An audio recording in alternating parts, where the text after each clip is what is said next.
Now we are going to see that regarding the Carnot principle 2 or Carnot theorem 2, second Carnot theorem.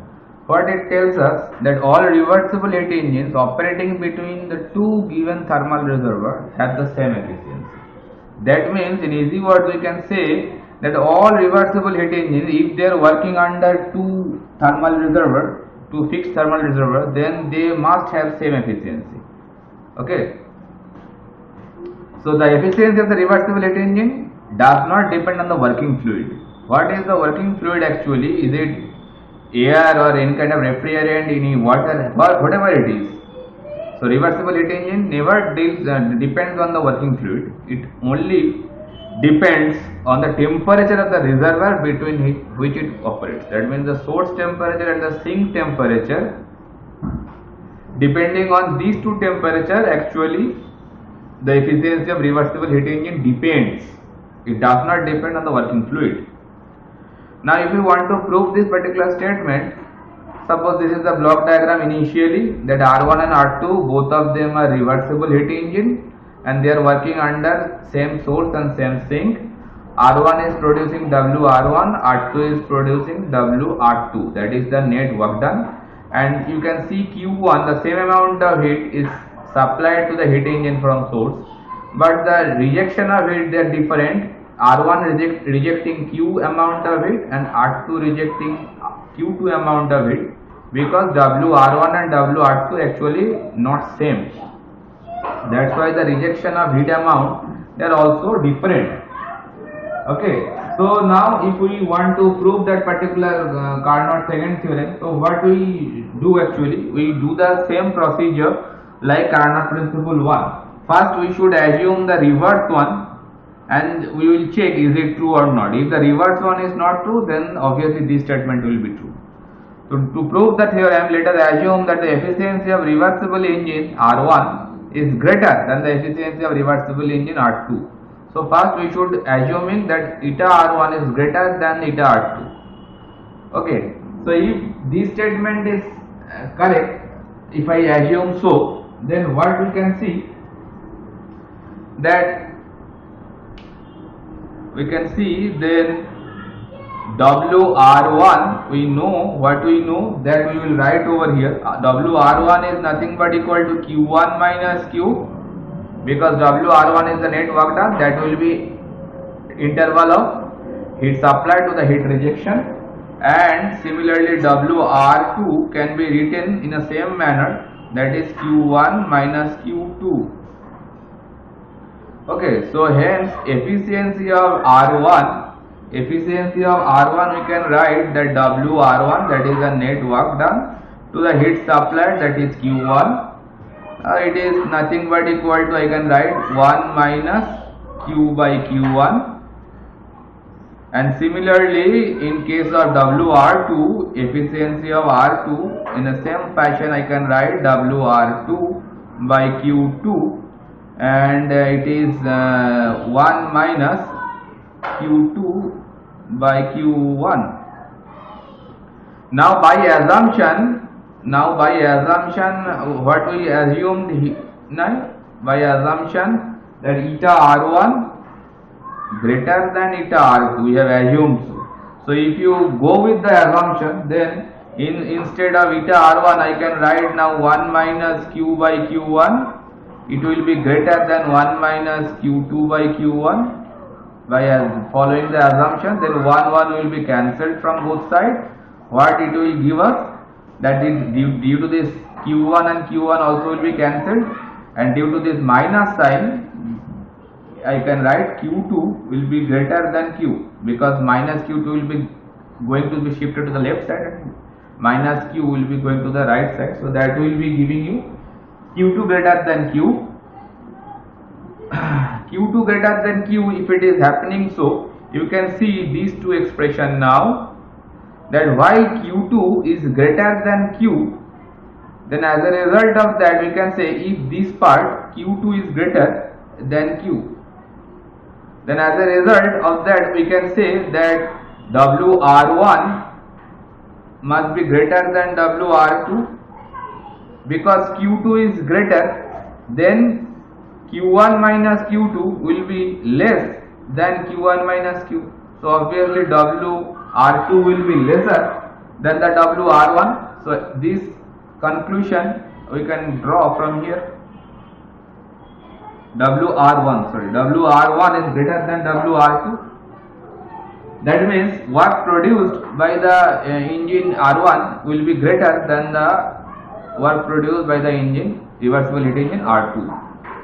If we assume this one is correct, then now we know that R2 is a reversible heat engine. So if R2 is a reversible heat engine, then obviously R2 and R1 both are reversible. So first go with the R2. If R2 is a reversible heat engine, then it can be reversed. Suppose it is now rotating in clockwise direction, you can rotate it in anti-clockwise direction also. Now if we rotate the reversible heat engine R2 in anti-clockwise direction or in reverse direction, just like the previous proof, we can combine both of these devices now. Suppose this is R1 and this is R2. Now we are going to combine. R1 is rotating in the same direction, whatever it was shown over here. But R2 is rotating here clockwise direction. Now I am going to rotate it in anti-clockwise direction, in reverse direction. Now obviously while we are rotating in reverse direction, it will work like a heat pump or a refrigerator, whatever you say. Either heat pump or refrigerator it will work like. So now we are going to combine both of them just like the previous case. Okay. So R1 was having a heat flow of Q1. So obviously it again must have a heat flow of Q1. Now I have seen that WR1 is greater than WR2. So the work produced by the R1, it is WR1 and it is greater than WR2. So it will feed to the some work to WR2, and after feeding some work will be excess, that is nothing but WR1 minus WR2, that is the excess work after supplying to the R2. Okay, now it is working like a heat pump or refrigerator, so it will suck some heat from the sink. Okay, so we know that the amount of heat it must suck, that is Q2. Q2 amount of heat it will be needed because it will be reversed, it will be sucked. Okay, now the amount of heat rejecting by R1, that we know, that is Q. So that amount of heat what it is rejecting, you supply it to the R2. So that Q what it is rejecting, now that Q is going to feed to the R2. So as a result of that, what amount of heat will be sucked from the sink, because you have to make this Q2 over here and Q is coming from there. So from here it must be equal with Q2 minus Q. Why? Because Q2 minus Q, if it is coupled with Q again, then as a result Q will be cancelled, as a result Q2 will be there, and you can see this Q2 and Q2 must be matched because R2 need to supply a heat of Q2. Now Q is coming from R1, so Q if it is coupled with Q2 minus Q, then as a result of that only Q2 will be getting supplied to the R2. That's why just to make it balanced, Q2 minus Q will be sucked from the sink and Q is coming from R1, both will be combined. As a result of that, Q2 will be going to supply to the R2. Now the what amount of heat is rejected by R2, that is Q1. So Q1 is coming out and that Q1 is going to feed to the reversible engine R1. Now you see source is not required. Source Q1 it is not required now, eliminated, just like the previous one. Again if we combine both of the reversible engine, and R2 I have reversed one but R1 is the same direction, so as a result of that R2 is working like a heat pump or refrigerator. It is now working like a heat pump or a refrigerator, but R1 is still working like a heat engine. Okay, so that point of time you can see that R1 and R2 they combine together and working like a combined cycle combined cycle, and they are absorbing heat from sink amount of Q2 minus Q, rejecting heat of Q1, but that Q1 is supplied to the R1, so source is not required here. So that way we can say that here it is a violation of, again, so we can say violation of Kelvin-Planck statement is there again, just like the previous one. Why violation? Because one source is eliminated, so a heat engine or a combination of heat engine and heat pump working with a single reservoir, it is not possible. That's why we can say it is a violation of Kelvin-Planck statement. Okay, so while the Kelvin-Planck statement we are validating, then obviously we can say this condition or this efficient statement W eta R1 is greater than eta R2. So eta R1 is greater than eta R2, not correct, because it is violating the Kelvin-Planck statement. So if it is not correct or if it is incorrect, then obviously the reverse one, that means eta R2 must be greater than equal to eta R1, just like the previous case. I can say like this, it is correct. Now I can see that equal to is there, but greater than is also there, but greater than must not be there, because I have seen in a statement that have the same efficiency. So we can suppose in this particular case we have reversed the R2, keeping the R1 same direction. Now if we do the reverse one, that means keeping R2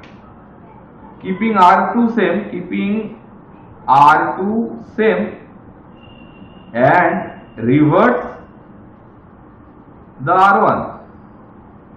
If I do this one now, that means this kind of combination will be there, but R2 will not be reversed, only R1 will be reversed and R2 will be remain same. Just this diagram will be a kind of mirror image will be there. So if we do this thing now, then as a result of that, doing the same thing, we can prove that eta R1 must be greater than or equal to eta R2.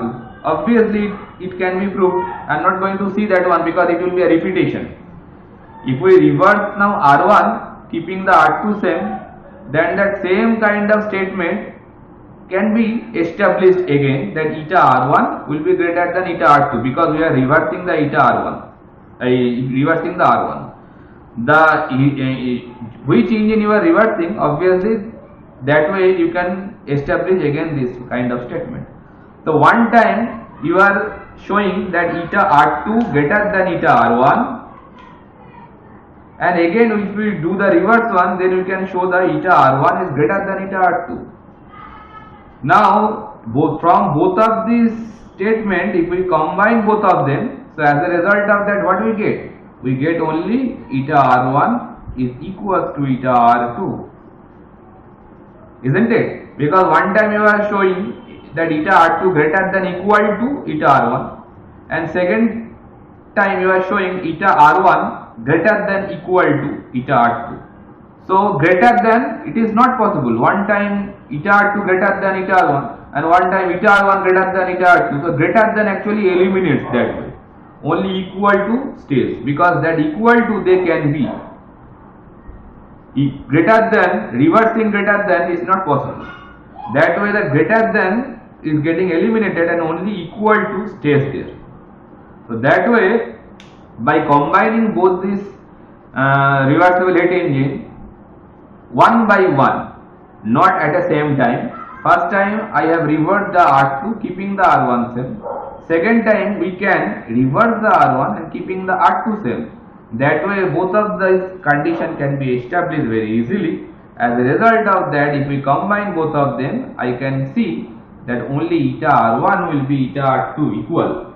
So that way, from this particular condition, we can conclude this statement over here, that all reversible heat engine operating between two given thermal reservoirs have the same efficiency, not more than, not less than. It must be the same efficiency.